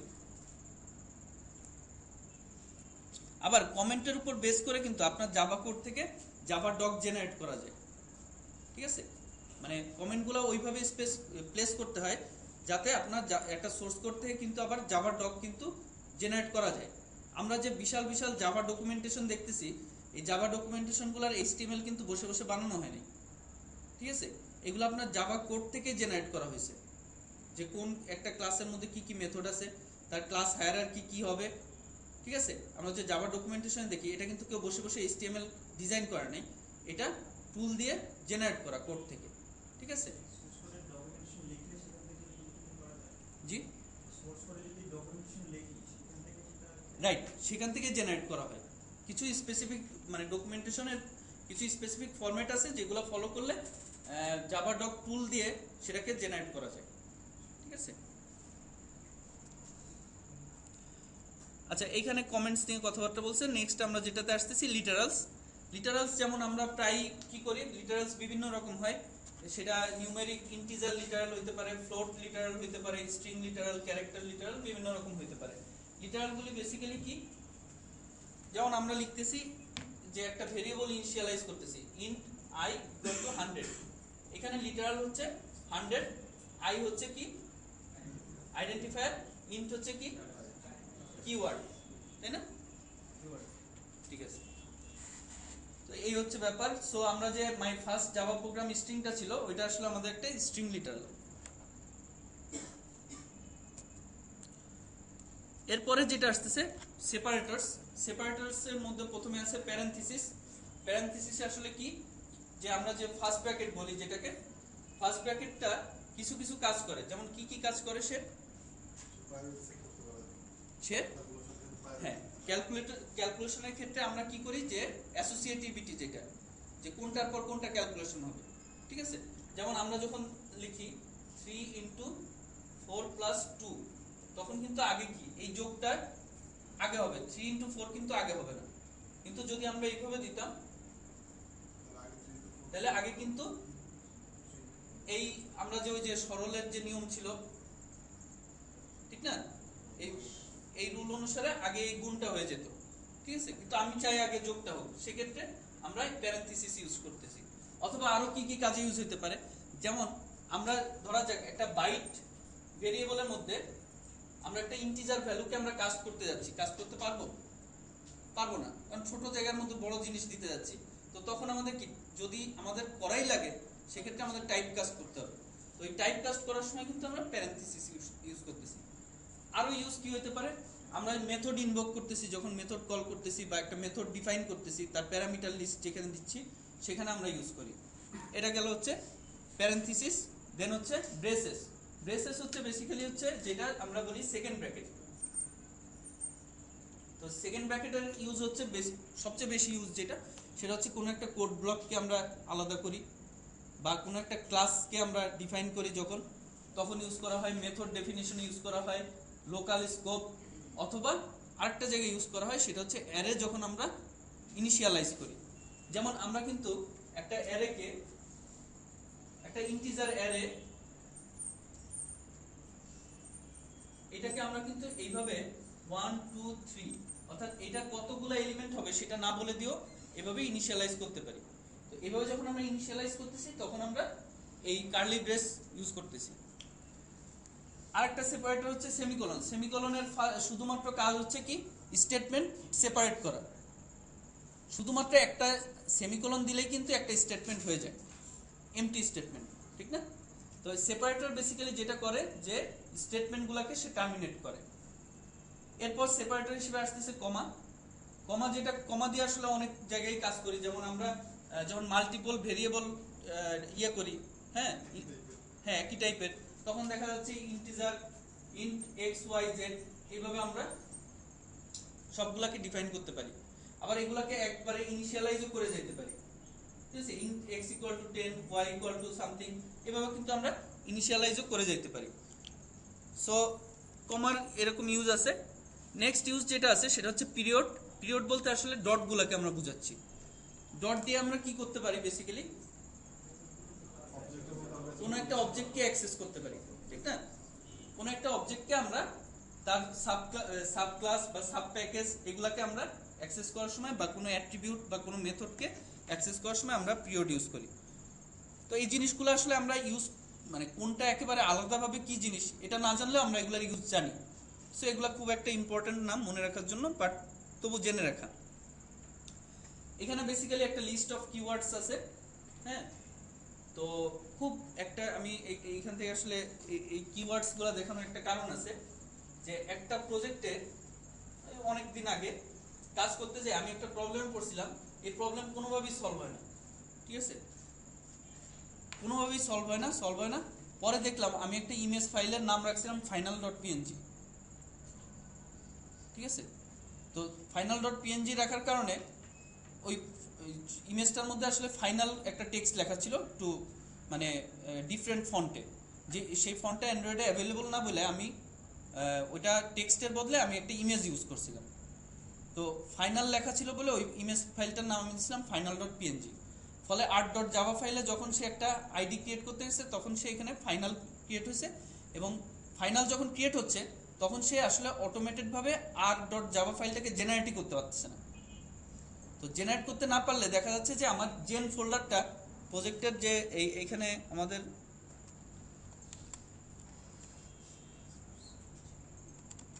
যে জেন ফোল্ডারটা জেনারেট হচ্ছে এটা জেনারেটই হচ্ছে না, এরকম একটা প্রবলেম। পরে আমরা খুব সিম্পলি একটা জিনিস আমি মিস করে গেছি তখন, সেটা হচ্ছে যে এই ধরনের প্রবলেমগুলো আমরা দেখতে পারি উইন্ডো, শো ভিউ।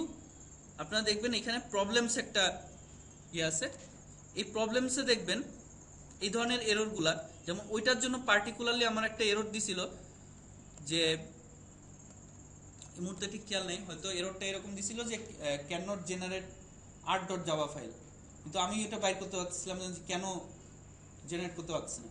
কিন্তু আবার একটা জিনিস আছে, যদি আপনি ইয়া দিয়ে ক্যাপিটাল লেটার দিয়ে কোনো, না সরি, কোনো ফাইলের নাম যদি এরকম হয় যে সে প্রথমে সংখ্যা আছে বা প্রথমে ক্যাপিটাল লেটার আছে, তখনও কিন্তু সে বলে যে কোনো রিসোর্সের নাম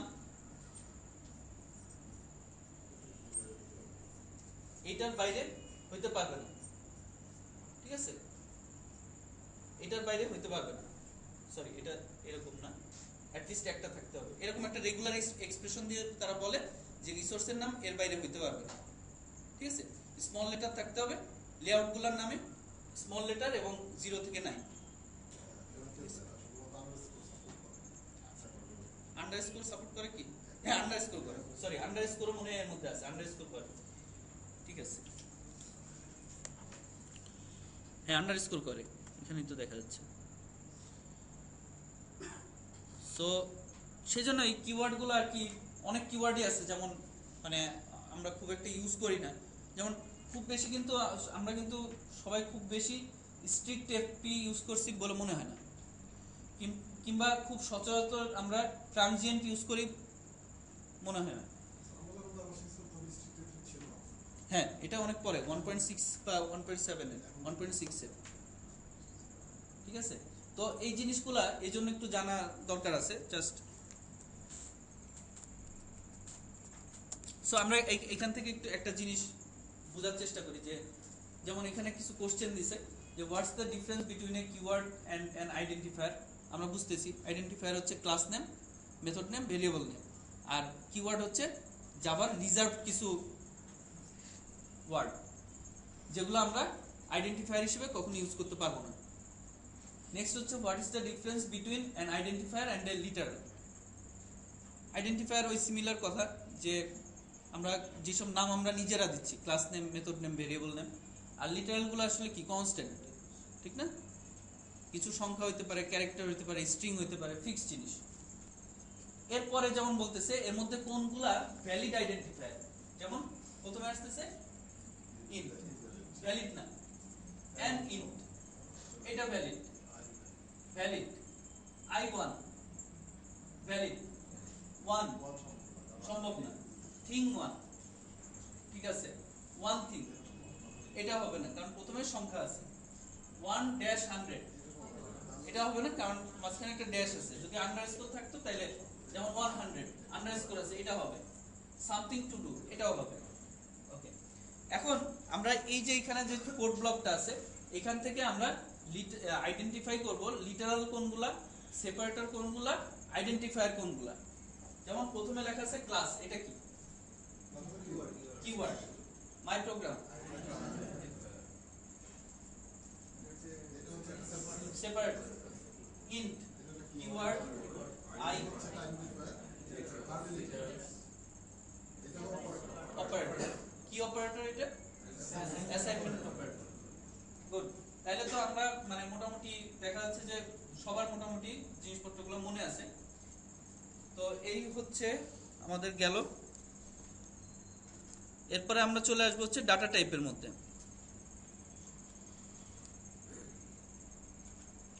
এটাও আমরা খুব তাড়াতাড়ি চলে যাব। যেমন ডাটা টাইপ কতগুলো সিম্পল ডাটা টাইপ আছে, হ্যাঁ, আমরা যে ক্লাসগুলা ডিফাইন করি, যে আমরা ক্লাসগুলা ডিজাইন করি, তার কিছু অ্যাট্রিবিউট থাকে, তার কিছু মেথড থাকে। ক্লাসগুলা কিন্তু ইউজার ডিফাইন্ড টাইপ, হ্যাঁ, আর এইগুলাকে আমরা বলতেছি বেসিক টাইপ, যেগুলা প্রোগ্রামিং ল্যাঙ্গুয়েজ থেকে সরাসরি আপনাকে দিয়ে দিচ্ছে, যেমন বাইট।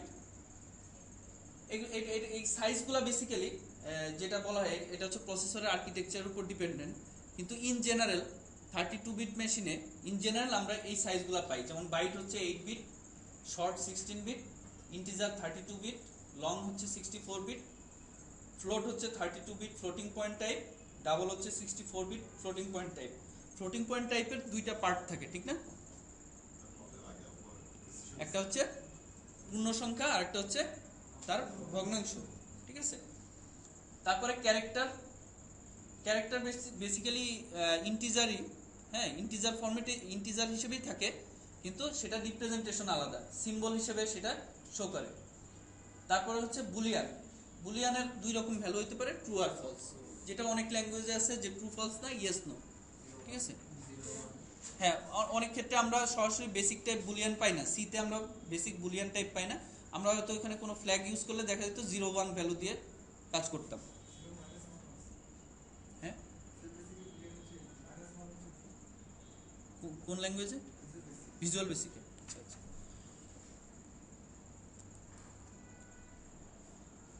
আচ্ছা, এখানে যেমন বাইট সম্পর্কে বলা হচ্ছে 8 বিট সাইজ হওয়ার কারণে তার ভ্যালুর রেঞ্জ হচ্ছে -128 থেকে 127। তো -128 জিনিসটা কিরকম হবে?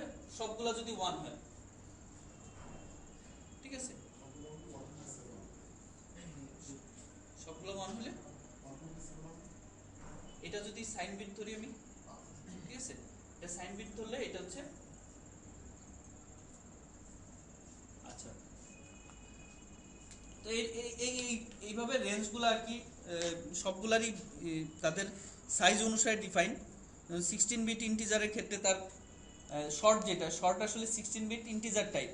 আমরা একটা কিন্তু কথা বলি, সেটা হচ্ছে যে ইন্ট, ইন্ট হচ্ছে ইন্টিজার, শর্টও কিন্তু একটা ইন্টিজার, পূর্ণ সংখ্যা, মানে ওইটা হচ্ছে পূর্ণ সংখ্যা হিসেবে ইন্টিজার। বাইট কিন্তু একটা ইন্টিজার টাইপের পূর্ণ সংখ্যা হিসেবে, কিন্তু ইন্ট আবার একটা ইন্টিজার যেটা স্পেসিফিক ইন্ট। লংও কিন্তু একটা ইন্টিজার টাইপ। এগুলাকে আবার আমরা ডেসিমেলে লিখতে পারি, এগুলোকে আমরা হেক্সাডেসিমেলে প্রকাশ করতে পারি, অক্টালেও প্রকাশ করতে পারি। যদি আমরা কোনো ভ্যালু 0x দিয়ে লিখি, সেখানে আমরা ইন্টিজারের মধ্যেই, ইন্ট x এর মধ্যেই কিন্তু আমরা হেক্সাডেসিমেলে কোনো একটা ভ্যালু দিতে পারি, ঠিক আছে? আবার অক্টালও দিতে পারি আমরা, বাট আমরা নরমালি যেটা দিই সেটা হচ্ছে ডেসিমেল, ঠিক আছে? তো এই কমন টাইপগুলো সম্পর্কে আমরা যে ইম্পর্টেন্ট কথা সেগুলোতে আসব।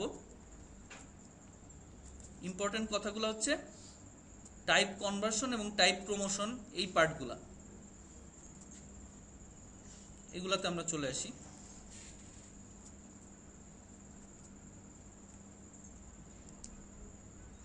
যেমন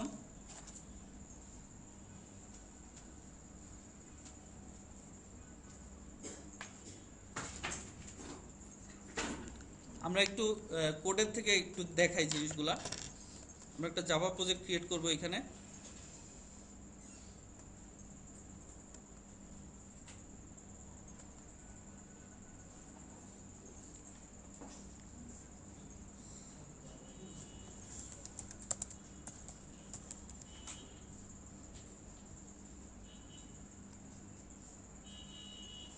এবং এই জাভা প্রজেক্টের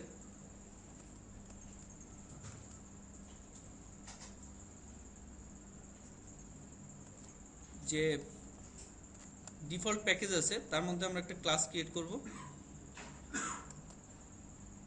আমরা ক্লাসের নাম দিচ্ছি ডাটা টাইপ,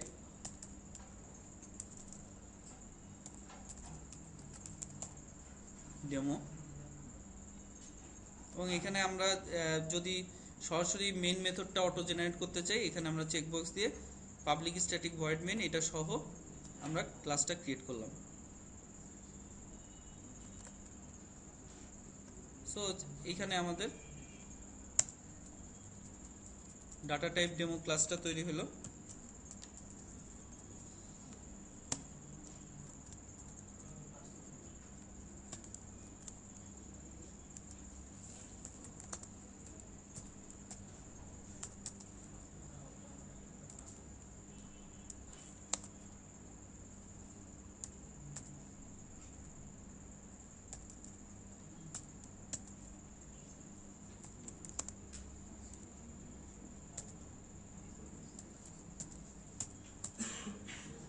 আমরা এখানে খুব সিম্পল একটা কোড লিখলাম, সেটা হচ্ছে আমরা একটা ইন্টিজার ভেরিয়েবল নিলাম, তার ভ্যালু দিলাম x ইকুয়াল টু 10, একটা লং ভেরিয়েবল নিলাম l, তার ভ্যালু দিলাম 1000, এবং integer y equal to x plus l যখন আমরা লিখতেছি তখন একটা এরর আমাদের এখানে দেখাচ্ছে, ঠিক না? এররটা কি? Type mismatch can not convert from long to int. অর্থাৎ এইখানে আমরা একটা অ্যাসাইনমেন্ট করতেছি, x প্লাস l এর ভ্যালুটা আমরা y তে অ্যাসাইন করতেছি, এবং এইটা অ্যাসাইন করতে যায় কম্পাইলার যে প্রবলেমটা দেখাচ্ছে যে সে লং থেকে ইনিটে কনভার্ট করে অ্যাসাইন করতে পারতেছে না। তার মানে x প্লাস l ভ্যালুটা টোটালটা একটা লং ভ্যালু হয়ে গেছে। অর্থাৎ যখন যোগ হচ্ছে, যখন একটা অপারেশন হচ্ছে প্লাস অপারেশন, তখন যেইটা ব্রডার ডাটা টাইপ সেইটাতে রেজাল্টটা কনভার্ট হয়ে যাচ্ছে। অর্থাৎ এটা যদি আমরা এখন অ্যাসাইন করতে যাই তাহলে আমাদের এক্সপ্লিসিটলি কি করতে হবে? আমাদেরকে টাইপকাস্ট করে নিতে হবে। তো এরকম এই টাইপ প্রমোশন বা টাইপ কনভার্সনের কিছু রুলস আছে, এই রুলসগুলো আমরা একটু দেখতে পারি। জি শিওর।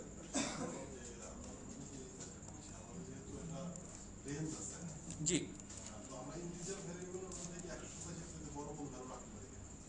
ইন্টিজারের মধ্যে আমাদের রেঞ্জ হচ্ছে 32,565। এর মধ্যে ধরেন আপনার রাখার দরকার হলো আরো বড় একটা ভ্যালু, তখন যদি আপনি টাইপকাস্ট করে জোর করে রাখেন সেক্ষেত্রে ট্রাঙ্কেটেড হবে, অটো ট্রাঙ্কেট করবে লাস্ট 32 বিট বা 16 বিটে যেই ভ্যালুটা আছে সেই ভ্যালুটা রাখবে, ঠিক আছে? এই দিকেটুকু ট্রাঙ্কেট হয়ে যাবে। সো ওই ধরনের টাইপ কাস্টিং এর ক্ষেত্রে অনেক এরকম কি আমি মনে হয় ওয়ার্নিং কিছু দেয় যে ভ্যালু ট্রাঙ্কেটেড হতে পারে, ঠিক আছে? সো যদি আমরা ফোর্স করে এটা অ্যাসাইন করি সেক্ষেত্রে ভ্যালু ট্রাঙ্কেট করবে।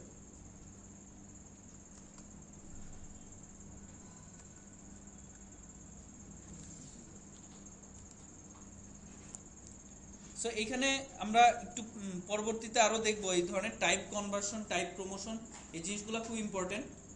তো এই জিনিসগুলো সম্পর্কে একটু আইডিয়া নিব। এখানে লিটারালস সম্পর্কে বলা হচ্ছে কিছু কথা, যে যেমন লিটারালসগুলো আমরা দেখছি যে কনস্ট্যান্ট টাইপের, যেগুলা লিটারালস ইন্টিজার টাইপের হইতে পারে, সেই ইন্টিজার টাইপের কিরকম লিটারালস হইতে পারে, যেরকম ডেসিমেল হইতে পারে, অক্টাল হইতে পারে, অথবা হেক্সাডেসিমেল টাইপের হইতে পারে। আবার আমরা কোনো লং ভ্যালু যখন লিখি তখন সেই লিটারালের শেষে ক্যাপিটাল এল বা স্মল এল দিয়ে, ক্যাপিটাল এল দিয়ে সেটা যে লং সেটা আমরা এক্সপ্রেস করি। আবার ফ্লোটিং পয়েন্টের শেষে এফ দিয়েও সেটা, লিটারালের ক্ষেত্রে ফ্লোটিং পয়েন্টের শেষে আমরা এফ দিতে পারি।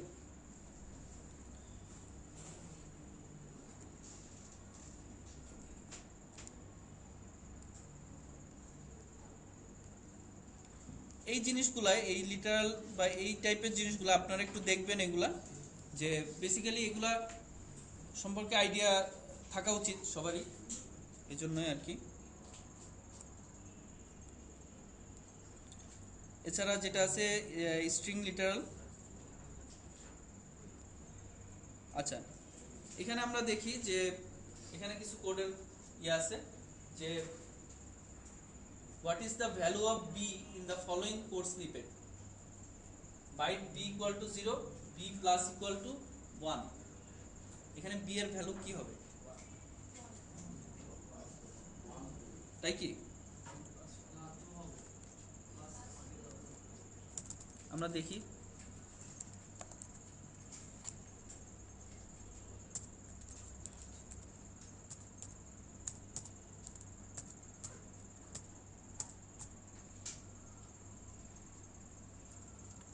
ঠিক আছে, এক্ষেত্রে বি এর ভ্যালু হবে 1। তারপরে যেমন what happens when this code is executed, যেমন আমরা ক্যারেক্টার সির মধ্যে একটা -1 অ্যাসাইন করতেছি।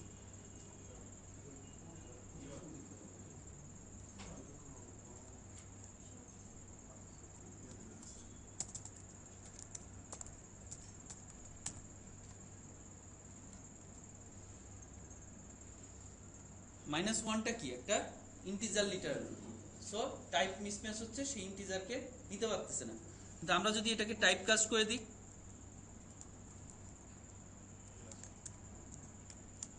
তাহলে কিন্তু আবার নিতে পারবে, ঠিক আছে, -1ই কিন্তু নিতে পারবে।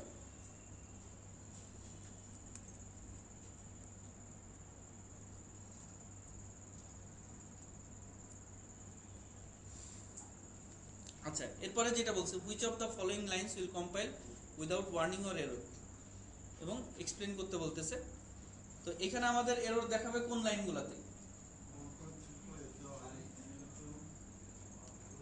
না, ফ্লোট এফ আমরা না দিলেও কিন্তু হয়, ঠিক আছে। 2 নাম্বার লাইন দেখাবে, যেমন ক্যারেক্টার সি আমরা ডাবল কোট দিয়ে দিচ্ছি। 3 নাম্বার লাইনে কি দেখাবে?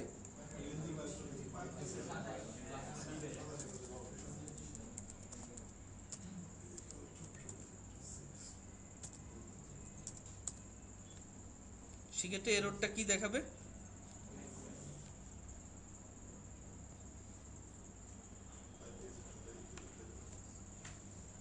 Type mismatch can not convert from int to byte. তাহলে আমরা এটার মধ্যে যদি ধরে এরকম একটা ভ্যালু দিই, সে 110,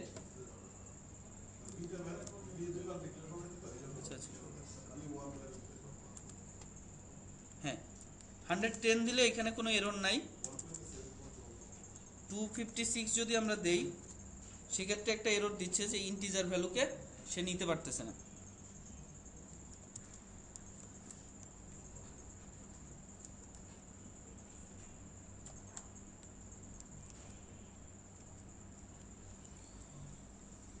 সো এই হচ্ছে মোটামুটি টাইপ সম্পর্কে একেবারে বেসিক জিনিস। এই জিনিসের উপরেই আমরা কাজ করতে পারবো, মোরলেস কোনো ঝামেলা নাই। তো নেক্সট হচ্ছে ভেরিয়েবলস নিয়ে কিছু কথাবার্তা এখানে বলা হয়েছে, ডিক্লারেশন, ইনিশিয়ালাইজেশন, সে ভেরিয়েবলগুলোর স্কোপ কতটুকু হবে, লাইফ টাইম কি হবে, বা আমরা যে জিনিসটা নিয়ে একটু আগে কথা বললাম type conversion, type casting, type promotion, এগুলো নিয়ে একটু ডিটেল কথা বলা হবে। আমরা একটা ব্রেক দিব, 10 মিনিটের একটা ছোট ব্রেক দিয়ে আমরা আবার শুরু করব।